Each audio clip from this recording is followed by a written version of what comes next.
गीता के 2000 वर्ष बाद तक धर्म के नाम पर संप्रदाय नहीं बने थे, इसीलिए गीता मजहब मुक्त है। उस समय विश्व मनीषा में एक ही शास्त्र गूंज रहा था, उपनिषद सार गीता, मोक्ष और समृद्धि का स्रोत गीता।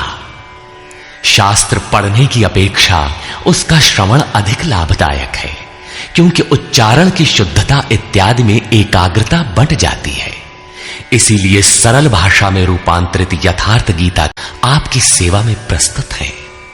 इनके श्रवण से बच्चे बच्चे में, पास पड़ोस में परमात्मा के शुभ संस्कारों का संचार होगा। आपके घर आंगन का वायुमंडल भी तपोभूमि सा सुरभित हो उठेगा।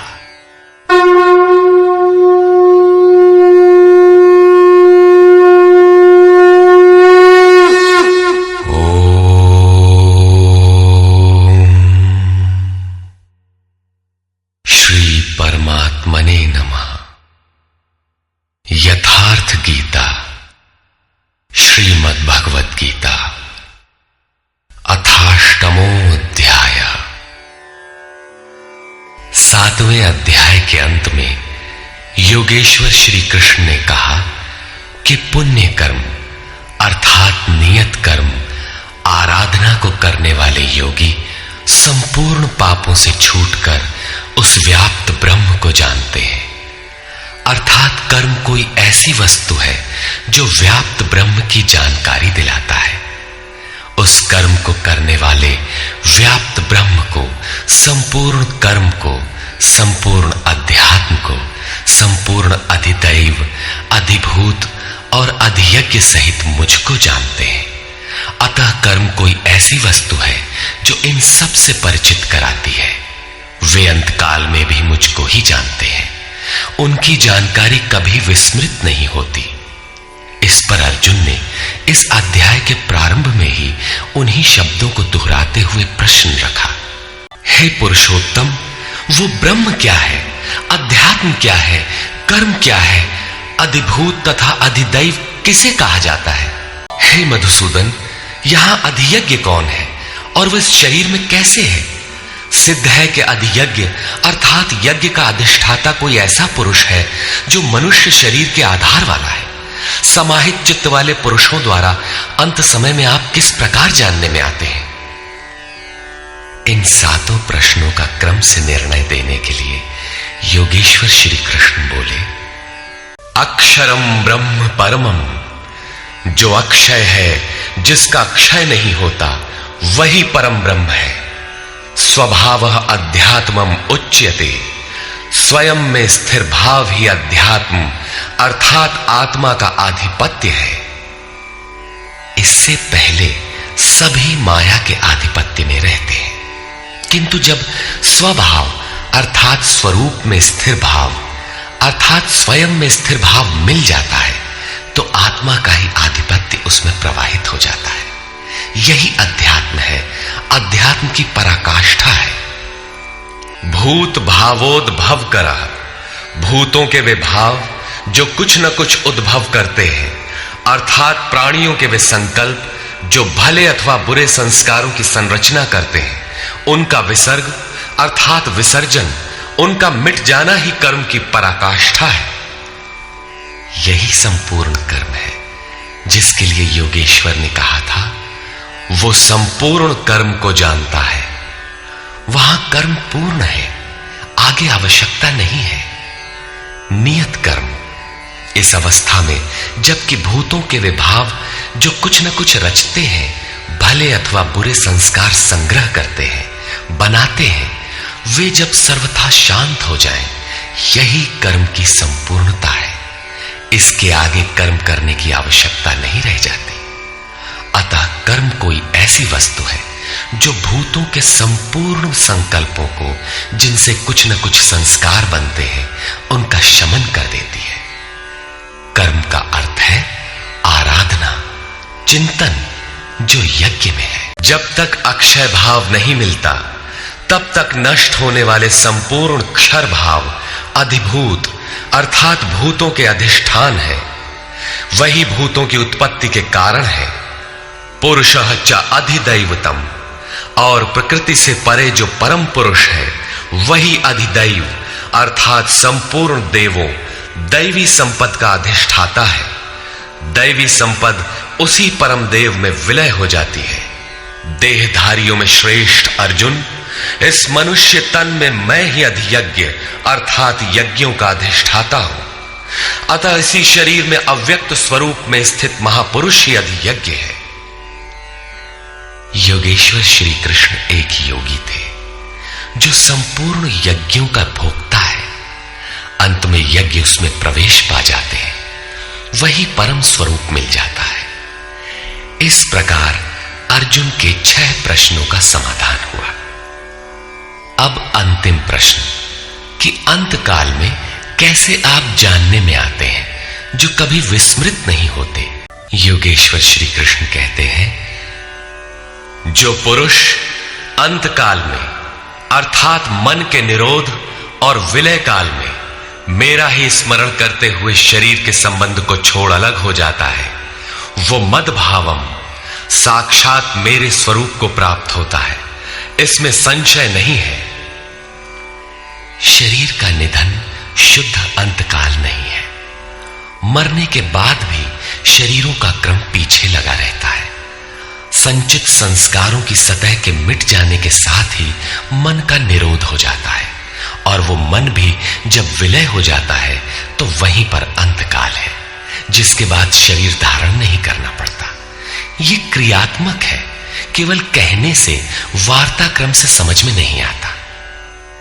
जब तक वस्त्रों की तरह शरीर का परिवर्तन हो रहा है तब तक शरीरों का अंत कहां हुआ। मन के निरोध और निरुद्ध मन के भी विलय काल में जीते जी शरीर के संबंधों का विच्छेद हो जाता है। यदि मरने के बाद ही यह स्थिति मिलती तो श्री कृष्ण भी पूर्ण नहीं होते। उन्होंने कहा कि अनेक जन्म के अभ्यास से प्राप्ति वाला ज्ञानी साक्षात मेरा स्वरूप है। मैं वह हूं और वह मुझ में है। लेश मात्र भी उसमें और मुझ में अंतर नहीं है। यह जीते जी प्राप्ति है। जब फिर कभी शरीर न मिले वहीं शरीरों का अंत है। ये तो वास्तविक शरीरांत का चित्रण हुआ, जिसके पश्चात जन्म नहीं लेना पड़ता है। दूसरा शरीरांत मृत्यु है, जो लोक प्रचलित है, किंतु इस शरीरांत के पश्चात पुनः जन्म लेना पड़ता है। कौन्तेय, मृत्यु के समय मनुष्य जिस भी भाव को स्मरण करता हुआ शरीर को त्यागता है उसको ही प्राप्त होता है। तब तो बड़ा सस्ता सौदा है। आजीवन मौज करें, मरने लगे तो भगवान का स्मरण कर लेंगे। किंतु श्री कृष्ण कहते हैं ऐसा होता नहीं। सदा तद्भाव भावितः, उस ही भाव का चिंतन कर पाता है जैसा जीवन भर किया है। वही विचार बरबस आ जाता है जिसका जीवन भर अभ्यास किया गया है, अन्यथा नहीं हो पाता। इसलिए अर्जुन, तू हर समय मेरा स्मरण कर और युद्ध कर। मुझ में अर्पित मन और बुद्धि से युक्त होकर तू निसंदेह मुझे ही प्राप्त होगा। निरंतर चिंतन और युद्ध एक साथ कैसे संभव है? हो सकता है कि निरंतर चिंतन और युद्ध का यही स्वरूप हो कि जय कन्हैया लाल की, जय भगवान की कहते रहें और बाण चलाते रहें। किंतु स्मरण का स्वरूप अगले श्लोक में स्पष्ट करते हुए योगेश्वर कहते हैं, हे पार्थ, उस स्मरण के लिए योग के अभ्यास से युक्त हुआ, अर्थात मेरा चिंतन और योग का अभ्यास पर्याय है। मेरे सिवाय दूसरी ओर न जाने वाले चित्त से निरंतर चिंतन करने वाला परम प्रकाश स्वरूप दिव्य पुरुष अर्थात परमात्मा को प्राप्त होता है। मान लीजिए कि ये पेंसिल भगवान है, तो इसके सिवाय अन्य किसी वस्तु का स्मरण नहीं आना चाहिए। इसके अगल बगल आपको पुस्तक दिखाई पड़ती है या अन्य कुछ भी, तो आपका स्मरण खंडित हो गया। स्मरण जब इतना सूक्ष्म है कि इष्ट के अतिरिक्त दूसरी वस्तु का स्मरण भी ना हो, मन में तरंगे भी ना आए, तो स्मरण और युद्ध दोनों एक साथ कैसे होंगे? वस्तुतः जब आप चित्त को सब ओर से समेटकर अपने एक आराध्य के स्मरण में प्रवृत्त होंगे तो उस समय मायिक प्रवृत्तियां काम, क्रोध, राग, द्वेष बाधा के रूप में सामने प्रकट ही है। आप स्मरण करेंगे किंतु वे आपके अंदर उद्वेग पैदा करेंगे। आपका मन स्मरण से चलायमान करना चाहेंगे। इन बाह्य प्रवृत्तियों का पार पाना ही युद्ध है। निरंतर चिंतन द्वारा ही इनका अंत किया जाता है। इसलिए निरंतर चिंतन के साथ ही युद्ध संभव है। गीता का एक भी श्लोक बाह्य मारकाट का समर्थन नहीं करता। चिंतन किसका करें, इस पर कहते हैं, उस युद्ध के साथ वो पुरुष सर्वज्ञ, अनादि, सबके नियंता, सूक्ष्म से भी अति सूक्ष्म, सबके धारण पोषण करने वाले किंतु अचिंत्य, अर्थात जब तक चित्त और चित्त की लहर है तब तक वो दिखाई नहीं देता। चित्त के निरोध और विलय काल में ही जो विदित होता है, नित्य प्रकाश स्वरूप और अविद्या से परे उस परमात्मा का स्मरण करता है। पीछे बताया मेरा चिंतन करता है, यहां कहते हैं परमात्मा का। अतः उस परमात्मा के चिंतन अर्थात ध्यान का माध्यम तत्व स्थित महापुरुष है। इसी क्रम में जो निरंतर उस परमात्मा का स्मरण करता है वो भक्ति युक्त पुरुष प्रयाण काले, मन के विलीन अवस्था काल में योग बल से अर्थात उसी नियत कर्म के आचरण द्वारा भ्रिकुटी के मध्य में प्राण को भली प्रकार स्थापित करके अर्थात प्राण अपान को भली प्रकार सम करके न अंदर से उद्वेग पैदा हो, न बाह्य संकल्प कोई लेने वाला हो, सत रज तम भली प्रकार शांत हो, सुरत इष्ट में ही स्थित हो, उस काल में वो अचल मन अर्थात स्थिर बुद्धि वाला पुरुष उस दिव्य पुरुष परमात्मा को प्राप्त होता है। सतत स्मरणीय है कि उसी एक परमात्मा की प्राप्ति का विधान योग है। उसके लिए नियत क्रिया का आचरण ही योग क्रिया है, जिसका सविस्तार वर्णन योगेश्वर ने 4वें व 6वें अध्याय में किया है। अभी उन्होंने कहा निरंतर मेरा ही स्मरण कर। कैसे करें? तो इसी योग धारणा में स्थिर रहते हुए करना है। ऐसा करने वाला दिव्य पुरुष को ही प्राप्त होता है, जो कभी विस्मृत नहीं होता। यहां इस प्रश्न का समाधान हुआ कि आप प्रयाण काल में किस प्रकार जानने में आते हैं। पाने योग्य पद का चित्रण देखें, जो गीता में स्थान स्थान पर आया है। वेदविद अर्थात अविदित तत्व को प्रत्यक्ष जानने वाले लोग जिस परम पद को अक्षरम अक्षय कहते हैं, वीतराग महात्मा जिसमें प्रवेश के लिए यत्नशील रहते हैं, जिस परम पद को चाहने वाले ब्रह्मचर्य का पालन करते हैं। ब्रह्मचर्य का अर्थ जननेन्द्रिय मात्र का निरोध नहीं, बल्कि ब्रह्म आचरति सब ब्रह्मचारी, बाह्य स्पर्शों को मन से त्याग कर ब्रह्म का निरंतर चिंतन स्मरण ही ब्रह्मचर्य है। जो ब्रह्म का दर्शन करा उसी में स्थान दिला शांत हो जाता है। इस आचरण से इंद्रिय संयम ही नहीं बल्कि सकलेंद्रिय संयम स्वतः हो जाता है। इस प्रकार जो ब्रह्मचर्य का आचरण करते हैं, जो हृदय में संग्रह करने योग्य है, धारण करने योग्य है, उस पद को मैं तेरे लिए कहूंगा। वो पद है क्या? कैसे पाया जाता है? इस पर योगेश्वर श्री कृष्ण कहते हैं, सब इंद्रियों के दरवाजों को रोककर अर्थात वासनाओं से अलग रहकर मन को हृदय में स्थित करके ध्यान हृदय में ही धरा जाता है, बाहर नहीं। पूजा बाहर नहीं होती। और प्राण अर्थात अंतःकरण के व्यापार को मस्तिष्क में निरोध कर योग धारणा में स्थित होकर योग को धारण किए रहना है, दूसरा तरीका नहीं है। इस प्रकार स्थित होकर जो पुरुष ओम इति ओम इतना ही जो अक्षय ब्रह्म का परिचायक है, उसका जाप तथा मेरा स्मरण करता हुआ शरीर का त्याग कर जाता है, वो पुरुष परम गति को प्राप्त होता है। श्री कृष्ण एक योगेश्वर, परम तत्व में स्थित महापुरुष सद्गुरु थे।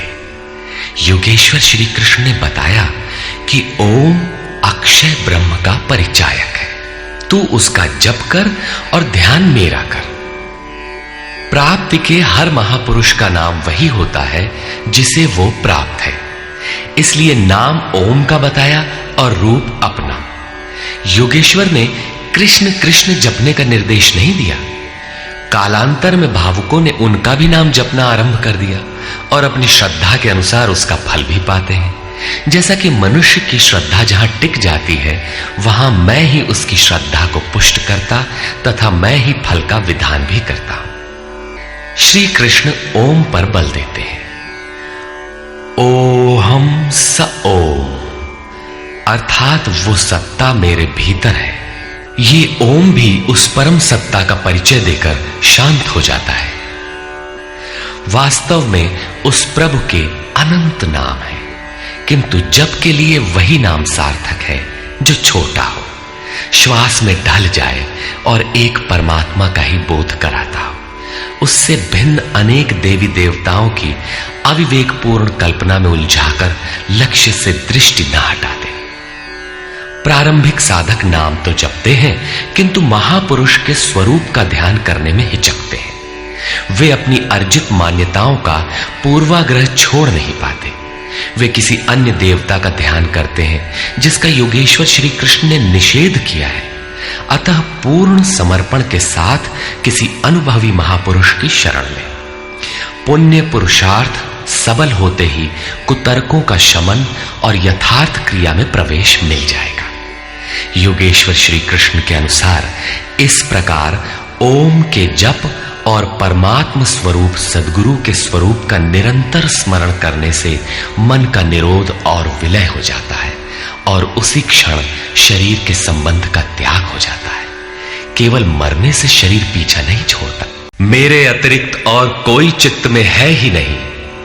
उस अन्य किसी का चिंतन न करता हुआ, अर्थात अनन्य चित्त से स्थिर हुआ, जो अनवरत मेरा स्मरण करता है, उस नित्य मुझसे युक्त योगी के लिए मैं सुलभ हूं। आपके सुलभ होने से क्या मिलेगा? मुझे प्राप्त कर वे दुखों के स्थान स्वरूप क्षण भंगुर पुनर्जन्म को प्राप्त नहीं होते, बल्कि परम सिद्धि को प्राप्त होते हैं। अर्थात मुझे प्राप्त होना अथवा परम सिद्धि को प्राप्त होना एक ही बात है। केवल भगवान ही ऐसे हैं जिन्हें पाकर उस पुरुष का पुनर्जन्म नहीं होता। फिर पुनर्जन्म की सीमा कहां तक है? अर्जुन, ब्रह्मा से लेकर कीट पतंगादि सभी लोग पुनरावर्ती हैं, जन्म लेने और मरने तथा पुनः पुनः इसी क्रम में चलने वाले हैं। किंतु कौन्तेय, मुझे प्राप्त होकर उस पुरुष का पुनर्जन्म नहीं होता। धर्म ग्रंथों में लोक लोकांतरों की परिकल्पना ईश्वर पद की विभूतियों को बोध कराने के आंतरिक अनुभव या रूपक मात्र है।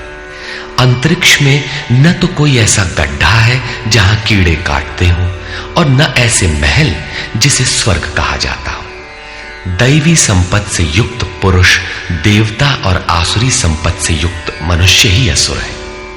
श्री कृष्ण के ही सगे संबंधी कंस राक्षस और बाणासुर दैत्य थे। देव मानव तिर्यक योनियां ही विभिन्न लोक हैं। श्री कृष्ण के ही अनुसार ये जीवात्मा मन सहित पांचों इंद्रियों को लेकर जन्म जन्मांतर के संस्कारों के अनुरूप नया शरीर धारण कर लेता है। अमर कहे जाने वाले देवता भी मरण धर्मा है। क्षीणे पुण्ये मर्त्य लोकम विशन्ति। इससे बड़ी क्षति क्या होगी? वो देवतन ही किस काम का जिसमें संचित पुण्य भी समाप्त हो जाए। देवलोक, पशुलोक, कीट पतंगादि लोक भोगलोक मात्र है। केवल मनुष्य ही कर्मों का रचयिता है, जिसके द्वारा वो उस परम धाम तक को प्राप्त कर सकता है जहां से पुनरावर्तन नहीं होता। यथार्थ कर्म का आचरण करके मनुष्य देवता बन जाए, ब्रह्मा की स्थिति प्राप्त कर ले, किंतु वो पुनर्जन्म से तब तक नहीं बच सकता जब तक कि मन के निरोध और विलय के साथ परमात्मा का साक्षात्कार करके उसी परम भाव में स्थित न हो जाए। उसका पुनर्जन्म नहीं होना है। किंतु इस अव्यक्त स्थिति से पूर्व जब तक उसके पास अपनी बुद्धि है, जब तक वो ब्रह्मा है, वो पुनर्जन्म की परिधि में ही है। इन्हीं तथ्यों पर प्रकाश डालते हुए योगेश्वर श्री कृष्ण कहते हैं, जो 1000 चतुर्युगों की ब्रह्मा की रात्रि और 1000 चतुर्युगों के उसके दिन को साक्षात जानते हैं, वे पुरुष समय के तत्व को यथार्थ जानते हैं। प्रस्तुत श्लोक में दिन और रात विद्या और अविद्या के रूपक हैं। ब्रह्म विद्या से संयुक्त बुद्धि ब्रह्मा की प्रवेशिका तथा ब्रह्म विद्वरिष्ठ बुद्धि ब्रह्मा की पराकाष्ठा है। विद्या से संयुक्त बुद्धि ही ब्रह्मा का दिन है। जब विद्या कार्यरत होती है, उस समय योगी स्वरूप की ओर अग्रसर होता है। अंतःकरण की सहस्रों प्रवृत्तियों में ईश्वरीय प्रकाश का संचार हो उठता है। इस प्रकार अविद्या की रात्रि आने पर अंतःकरण की सहस्रों प्रवृत्तियों में माया का द्वंद्व प्रवाहित होता है। प्रकाश और अंधकार की यहीं तक सीमा है। इसके पश्चात न तो अविद्या रह जाती है और न विद्या ही। वो परम तत्व परमात्मा विदित हो जाता है। जो इसे तत्व से भली प्रकार जानते हैं, वे योगी जन काल के तत्व को जानने वाले हैं कि कब अविद्या की रात होती है, कब विद्या का दिन आता है, काल का प्रभाव कहां तक है अथवा समय कहां तक पीछा करता है। प्रारंभिक मनीषी अंतःकरण को चित्त अथवा कभी कभी केवल बुद्धि कहकर संबोधित करते थे। कालांतर में अंतःकरण का विभाजन मन, बुद्धि, चित्त और अहंकार की 4 प्रमुख वृत्तियों में किया गया। वैसे अंतःकरण की प्रवृत्तियां अनंत हैं। बुद्धि के अंतराल में ही अविद्या की रात्रि होती है और उसी बुद्धि में विद्या का दिन भी होता है। यही ब्रह्मा की रात्रि और दिन है। जगत रूपी रात्रि में सभी जीव अचेत पड़े हैं। प्रकृति में विचरण करती हुई उनकी बुद्धि उस प्रकाश स्वरूप को नहीं देख पाती, किंतु योग का आचरण करने वाले योगी इससे जग जाते हैं। वे स्वरूप की ओर बढ़ते हैं। जैसा कि गोस्वामी तुलसीदास ने रामचरितमानस में लिखा है, विद्या से संयुक्त बुद्धि कुसंग पाकर अविद्या में परिणत हो जाती है। पुनः सुसंग से विद्या का संचार उसी बुद्धि में हो जाता है। ये उतार चढ़ाव पूर्ति पर्यंत लगा रहता है। पूर्ति के पश्चात न बुद्धि है न ब्रह्मा, न रात रहती है न दिन। यही ब्रह्मा के दिन रात का रूपक है। न हजारों साल की लंबी रात होती है, न हजारों चतुर्युग का दिन ही होता है, और न कहीं कोई 4 मुंह वाला ब्रह्मा ही है। बुद्धि की उपर्युक्त 4 क्रमिक अवस्थाएं ही ब्रह्मा के 4 मुख और अंतःकरण की 4 प्रमुख प्रवृत्तियां ही उनके चतुर्युग हैं। रात और दिन इन्हीं प्रवृत्तियों में होते हैं। जो पुरुष इसके भेद को तत्व से जानते हैं, वे योगी जन काल के भेद को जानते हैं कि काल कहां तक पीछा करता है और कौन पुरुष काल से भी अतीत हो जाता है। रात्रि और दिन, अविद्या और विद्या में होने वाले कार्य को योगेश्वर श्री कृष्ण स्पष्ट करते हैं। ब्रह्मा के दिन के प्रवेश काल में अर्थात विद्या, दैवी संपत्ति के प्रवेश काल में संपूर्ण प्राणी अव्यक्त बुद्धि में जागृत हो जाते हैं, और रात्रि के प्रवेश काल में उसी अव्यक्त अदृश्य बुद्धि में जागृति के सूक्ष्म तत्व अचेत हो जाते हैं। वे प्राणी अविद्या की रात्रि में स्वरूप को स्पष्ट देख नहीं पाते, किंतु उनका अस्तित्व रहता है। जागृत होने और अचेत होने का माध्यम ये बुद्धि है, जो सब में अव्यक्त रहती है, दृष्टिगोचर नहीं है। हे पार्थ, सब प्राणी इस प्रकार जागृत होकर, प्रकृति से विवश होकर अविद्या रूपी रात्रि के आने पर अचेत हो जाते हैं। वे नहीं देख पाते कि हमारा लक्ष्य क्या है। दिन के प्रवेश काल में वे पुनः जागृत हो जाते हैं। जब तक बुद्धि है, तब तक इसके अंतराल में विद्या और अविद्या का क्रम चलता रहता है। तब तक वो साधक ही है। एक तो ब्रह्मा अर्थात बुद्धि अव्यक्त है, इंद्रियों से दिखाई नहीं पड़ती, और इससे भी परे सनातन अव्यक्त भाव है, जो भूतों के नष्ट होने पर भी नष्ट नहीं होता। अर्थात विद्या में सचेत और अविद्या में अचेत, दिन में उत्पन्न और रात्रि में विलीन भावों वाले अव्यक्त ब्रह्मा के भी मिट जाने पर वो सनातन अव्यक्त भाव मिलता है जो नष्ट नहीं होता। बुद्धि में होने वाले उक्त दोनों उतार चढ़ाव जब मिट जाते हैं तब सनातन अव्यक्त भाव मिलता है जो मेरा परम धाम है। जब सनातन अव्यक्त भाव प्राप्त हो गया तो बुद्धि भी उसी भाव में रंग जाती है, उसी भाव को धारण कर लेती है।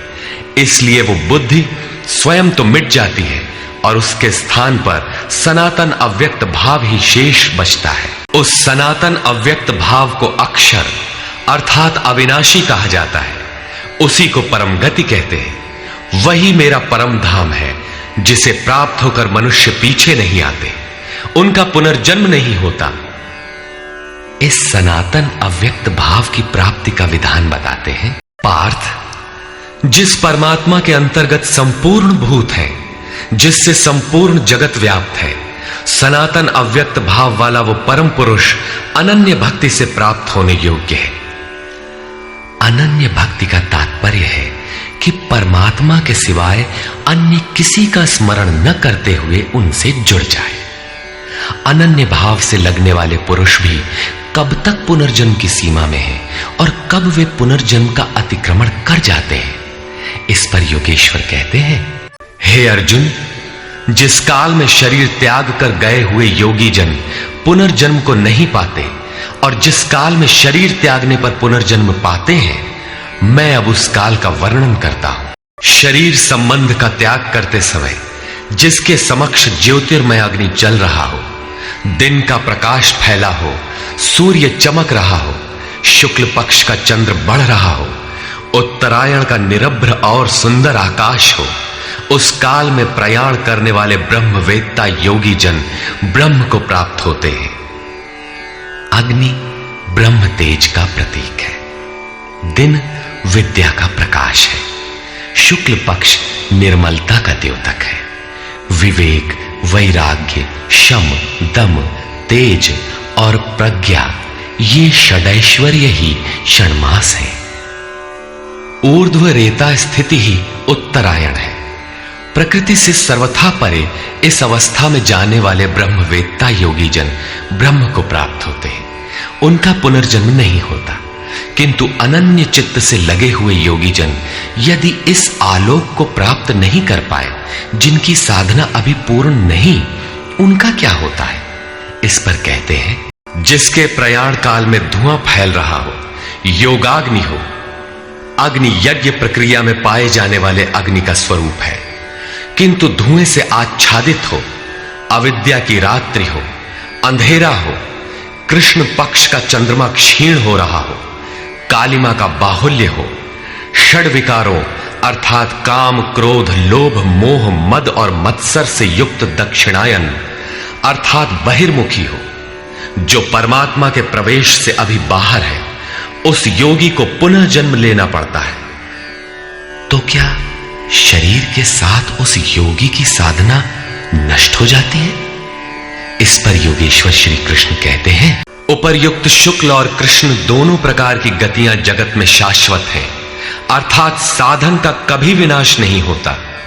एक अर्थात शुक्ल अवस्था में प्रयाण करने वाला पीछे न आने वाली परम गति को प्राप्त होता है, और दूसरी अवस्था में जिसमें क्षीण प्रकाश तथा अभी कालिमा है, ऐसी अवस्था को गया हुआ पीछे लौटता है, जन्म लेता है। जब तक पूर्ण प्रकाश नहीं मिलता तब तक उसे भजन करना है। प्रश्न पूर्ण हुआ। अब इसके लिए साधन पर पुनः बल देते हैं।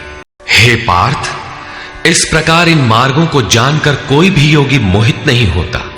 वो जानता है कि पूर्ण प्रकाश पा लेने पर ब्रह्म को प्राप्त होगा और क्षीण प्रकाश रहने पर भी पुनर्जन्म में साधन का नाश नहीं होता। दोनों गतियां शाश्वत हैं। अतः अर्जुन, तो सब काल में योग से युक्त हो, अर्थात निरंतर साधन कर। इसको साक्षात्कार सहित जानकर, मानकर नहीं। योगी वेद, यज्ञ, तप और दान के पुण्य फलों का निसंदेह अतिक्रमण कर जाता है और सनातन परम पद को प्राप्त होता है। अविदित परमात्मा की साक्षात जानकारी का नाम वेद है। वो अविदित तत्व जब विदित हो ही गया तो अब कौन किसे जाने। अतः विदित होने के पश्चात वेदों से भी प्रयोजन समाप्त हो जाता है, क्योंकि जानने वाला भिन्न नहीं है। यज्ञ अर्थात आराधना की नियत क्रिया आवश्यक थी, किंतु जब वो तत्व विदित हो गया तो किसके लिए भजन करें। मन सहित इंद्रियों को लक्ष्य के अनुरूप तपाना तप है। लक्ष्य प्राप्त होने पर किसके लिए तप करें। मन, वचन और कर्म से सर्वतोभावेन समर्पण का नाम दान है। इन सब का पुण्य फल है परमात्मा की प्राप्ति। फल भी अब विलग नहीं है, अतः इन सब की अब आवश्यकता न रही। वो योगी यज्ञ, तप, दान इत्यादि के फल को भी पार कर जाता है। वो परम पद को प्राप्त होता है।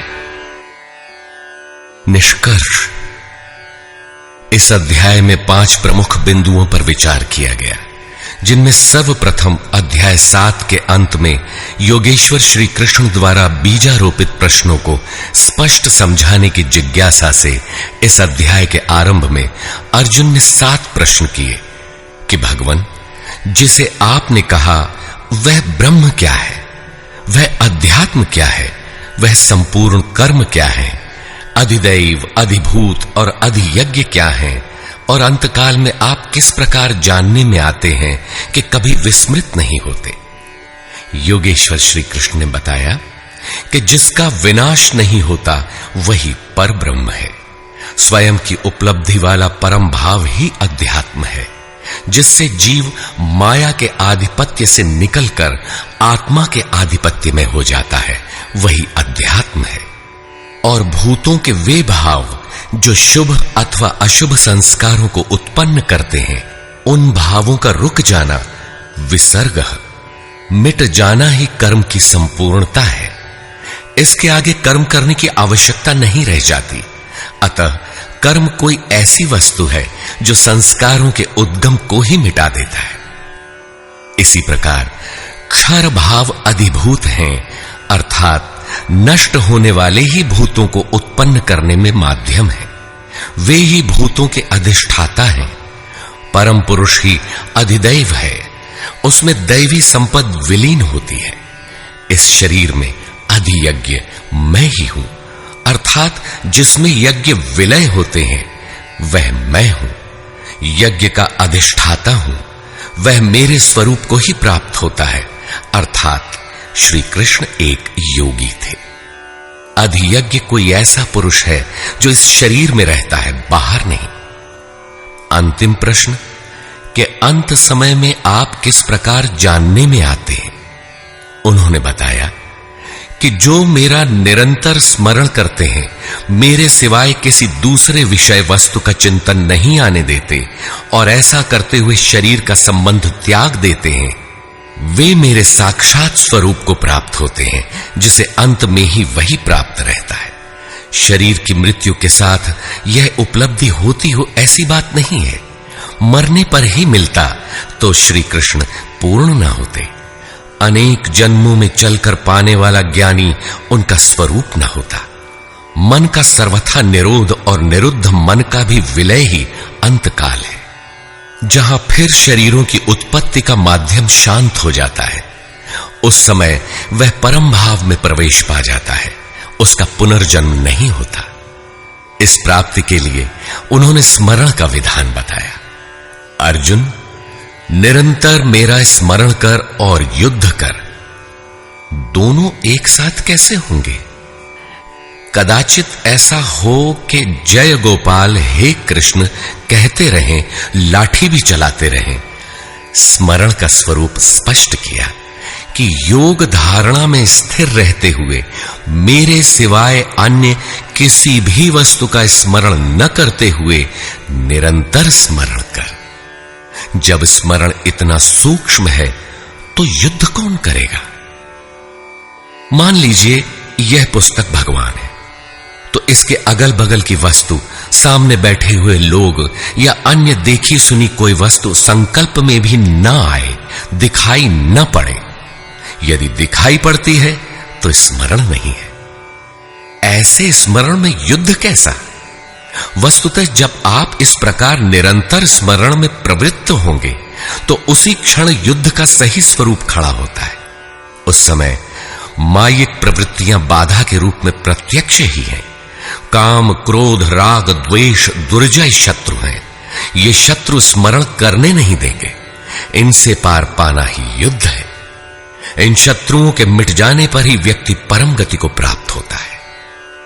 इस परम गति को पाने के लिए अर्जुन, तू जप तो ओम का और ध्यान मेरा कर। अर्थात श्री कृष्ण एक योगी थे। नाम और रूप आराधना की कुंजी है। योगेश्वर श्री कृष्ण ने इस प्रश्न को भी लिया कि पुनर्जन्म क्या है, उसमें कौन कौन आते हैं। उन्होंने बताया कि ब्रह्मा से लेकर यावन मात्र जगत पुनरावर्ती है और इन सब के समाप्त होने पर भी मेरा परम अव्यक्त भाव तथा उसमें स्थिति समाप्त नहीं होती। इस योग में प्रविष्ट पुरुष की दो गतियां हैं। जो पूर्ण प्रकाश को प्राप्त षडैश्वर्य संपन्न ऊर्ध्वरेता है, जिसमें लेश मात्र भी कमी नहीं है, वह परम गति को प्राप्त होता है। यदि उस योग कर्ता में लेश मात्र भी कमी है, कृष्ण पक्ष सी कालिमा का संचार है, ऐसी अवस्था में शरीर का समय समाप्त होने वाले योगी को जन्म लेना पड़ता है। वह सामान्य जीव की तरह जन्म मरण के चक्कर में नहीं फंसता, बल्कि जन्म लेकर उससे आगे की शेष साधना को पूरा करता है। इस प्रकार आगे के जन्म में उसी क्रिया से चलकर वह भी वहीं पहुंच जाता है जिसका नाम परम धाम है। पहले भी श्री कृष्ण कह आए हैं कि इसका थोड़ा भी साधन जन्म मरण के महान भय से उद्धार करा के ही छोड़ता है। दोनों रास्ते शाश्वत हैं, अमिट हैं। इस बात को समझकर कोई भी पुरुष योग से चलायमान नहीं होता। अर्जुन, तू योगी बन। योगी वेद, तप, यज्ञ और दान के भी पुण्य फलों का उल्लंघन कर जाता है, परम गति को प्राप्त होता है।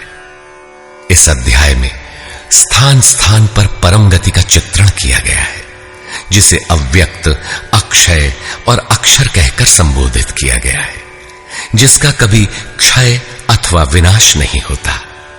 अतः ओम तत्सदिति। इस प्रकार स्वामी अड़गड़ानंद कृत श्रीमद् भगवद गीता के भाष्य यथार्थ गीता का 8वां अध्याय पूर्ण होता है। हरि ओम तत्सत।